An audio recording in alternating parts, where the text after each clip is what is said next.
we might cut it there and then go on a little farther in a minute.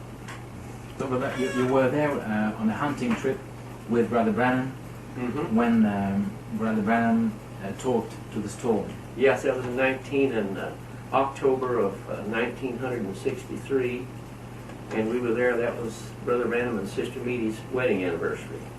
We were there. The storm, I think, was the day before that. And were there many brothers with you there?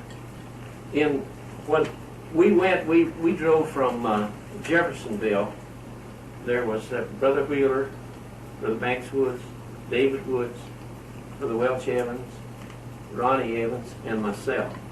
And we drove to Denver, Colorado, and got in there late at night, and then we drove through the pass on over to Kremling and met Brother Branham there the next morning. And it was Brother Branham and Billy Paul were there. And then camped down the road from us about a mile away was John Martin, Earl Martin, Jack Palmer, and Bob Lambert.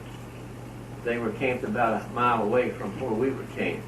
And we got in there to the hunting area on a Saturday, and a Sunday we just around the camp and so forth, and Brother Branham would talk, you know, this and that and the other, and some of them I think went out and hiked in the woods a little bit. And then on Monday was the day they started hunting, and I never forget, it rained, real cold rain that day, and everybody came in. We built a lean-to with a piece of canvas and built a fire under it.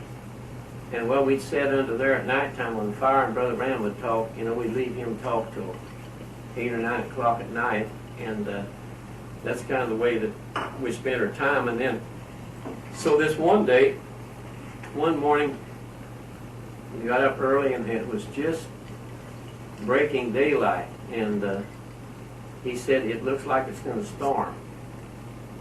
And he said, if it starts to snow, said, you all head back to camp immediately, because you can get lost. That wind will swirl that snow, and you can't see nothing. You can't tell. The only thing is, you know, in the woods, and that snow's so heavy. So I don't know, it's about, I went back the other way from the camp, just up a little ways, and I remember those clouds coming in, and they were hanging so heavy in this valley, looked like they were so heavy you could just reach up and touch them.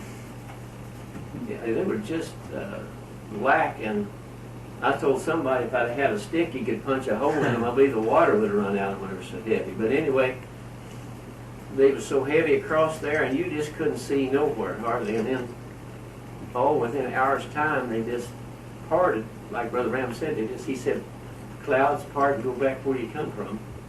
They just parted and went back, and the sun shone forth. And I know that sun was so bright, I think some of them, they got their faces sunburnt up there in the sun. You know, the sun is bright up there today. The altitude made it kind of cold. And then that evening when he came in, he came in and said something happened today that he'd wondered all his life.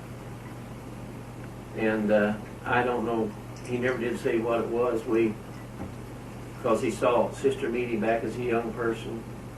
And then we often thought, this is just my thinking, we often thought, could a man speak to the elements like that and they obey, like when Jesus was on the water? That's what you were thinking at that moment? Yeah, I mean, it's just thought, you know. And so it was quite a time. And then, Brother Grant didn't say anything about what he had experimented that day. No, but I know the day, I've got to back up just a little bit, because the day before this happened, hunters were all leaving and going out. The game warden had come in, and some of them had radios and said it was going to come a storm, and it was just leaving, going out. Everybody left. Even the other brothers who were in the other camp, they left. And we were up there by ourselves. And so that was the day before. And that evening he was talking about, said, now if it does come a storm like they're thinking, says, you get right back to camp. And we were the only ones left there in that area. And so then the next day is when the storm came through, and he spoke to it, and it just disappeared. And I remember him and I went to down to Kremling the day following that, and I know we pulled into a gas station and a little market or a rancher's supply store. It was kind of everything, grocery and hardware, and he said something. I said, "Look, weather looked like it was going to weather down here." He spoke to one. The fellow said, "Yeah," I said, "Sure did, but it's sure strange. It just blew out of here, and it was, you know, they were seeing the results of it." And I think when the Martin boys left, they drove through snow going out of Kremlin that evening, or that night, because it was snowing along the road. But it just parted and was gone, just like he said. And you remember him talking, I believe Tom Simpson was coming from Canada down through, and he said a big snowstorm in that area. It was on the radio and on all the travel reports, and that was, well, it's just hard to understand that we can't fathom at all yet what happened. It was a real experience that taking place, and we can say we was there when the prophet was there. And so then we went into town, got some groceries, and we stayed 4 more days.